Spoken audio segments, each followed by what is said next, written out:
Now, why are we here tonight? We're here to talk about the nature of democratic politics and, according to Chantal Mouffe, how to engage the fact that democracy, in fact, is about conflict more than it is about rational deliberation or about consensus.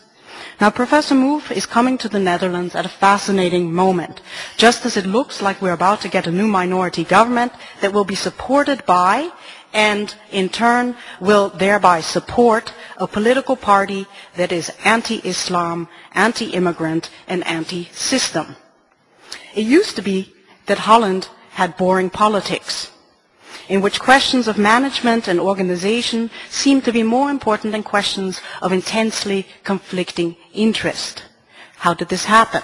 If you go back 100 years, the Dutch form of politics and government is a system that had its origin in a desire to pacify social conflicts that could become violent, especially conflicts based on differences of religion and politics, while at the same time ensuring equality for all different groups.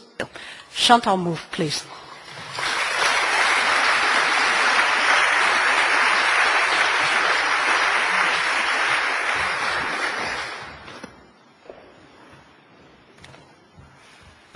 Well, good evening. Well, I must say that if I had known in advance what was going to be the situation in Holland at the moment in which I was going to give my speech, I might have prepared something a bit different. But we will have time during the discussion to raise all those issues, because when I was invited by the Felix Meritis and they told me the kind of thing they were interested in me doing, I mean, we were not really mentioning that aspect of populism, but more question of citizenship.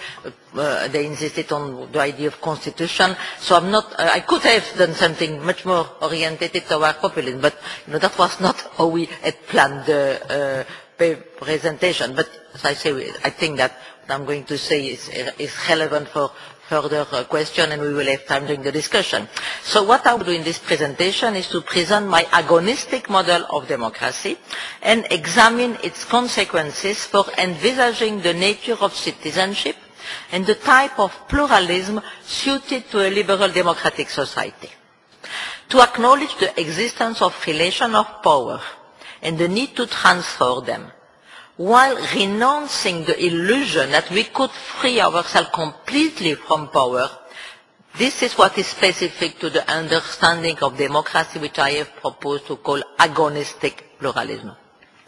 Such a perspective recognizes that the specificity of pluralist democracy does not reside in the absence of domination and violence, but in the establishment of a set of institutions through which those forms of power and domination and violence can be limited and contested.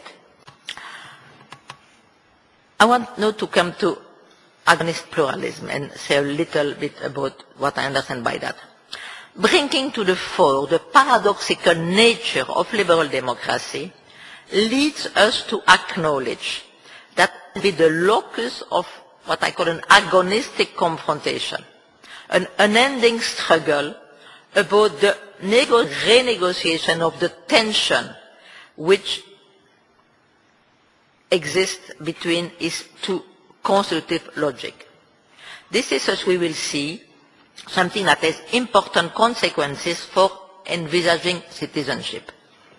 But in order to understand what is at stake in this confrontation, I need to introduce a set of distinctions, what I have proposed in my work. For instance, distinction between the political and politics, distinction between antagonism and agonism, between enemy and adversary, which play an important role in my proposal to visualize liberal democracy in terms of agonistic pluralism.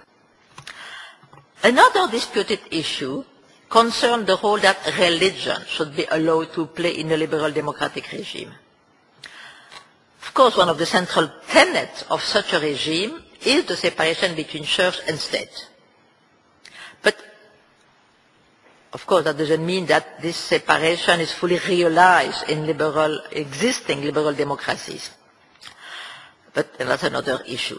But such a separation makes possible a regime of toleration where the state tolerates a multiplicity of religious groups and forces the groups to tolerate one another.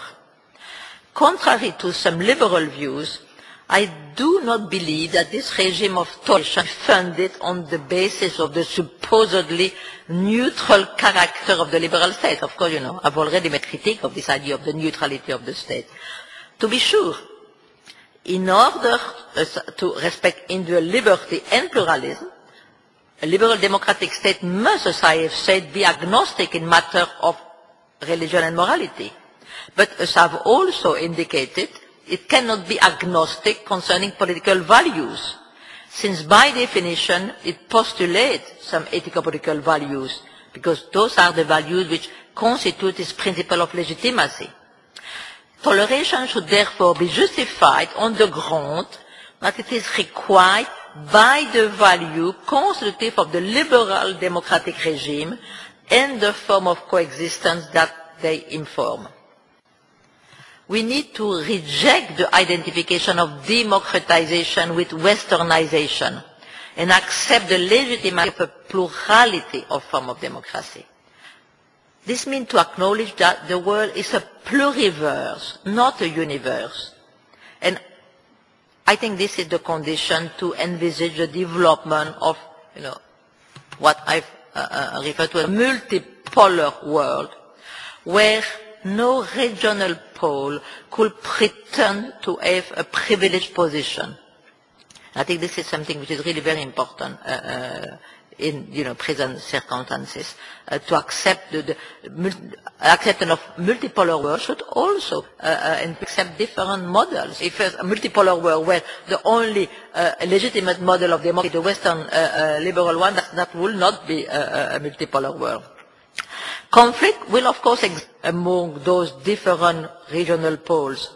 But my claim here is that they are less likely to take an antagonistic form than in a world where some actors attempt to impose their model as being the only legitimate one. Thank you.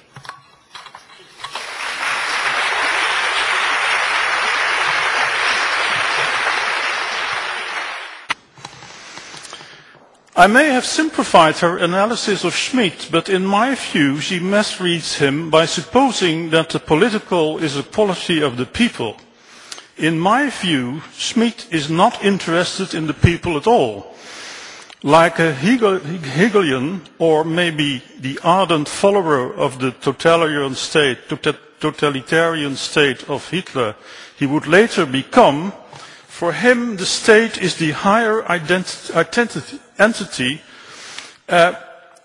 that should be identified with the political. On the political, she is less ambiguous. A pluralist, liberal democracy does not deny the existence of conflicts, but provides the institutions allowing them to be expressed in adversarial form. And further she says, adversaries do fight even fiercely according to a shared set of rules. But the defense of those rules and institutions should be understood in terms of politics, not on the basis of moral equality of the friendly enemies. To understand what rules and institutions she allows in the agonistic model, I would like to confront you with a film titled Us and Them by the Polish video artist Smiewski, I've seen a couple of years ago. Thank you. What I find very interesting here is I'm not quite sure how much this is a dialogue and how much this is a statement of positions. I see certain movements towards dialogue. This is very agonistic. We are on very different position, and and I don't think we could ever agree. But it's perfectly. It's agonistic. I consider that as an opinion that I disagree with, but that I apparently accept in an agonistic confrontation.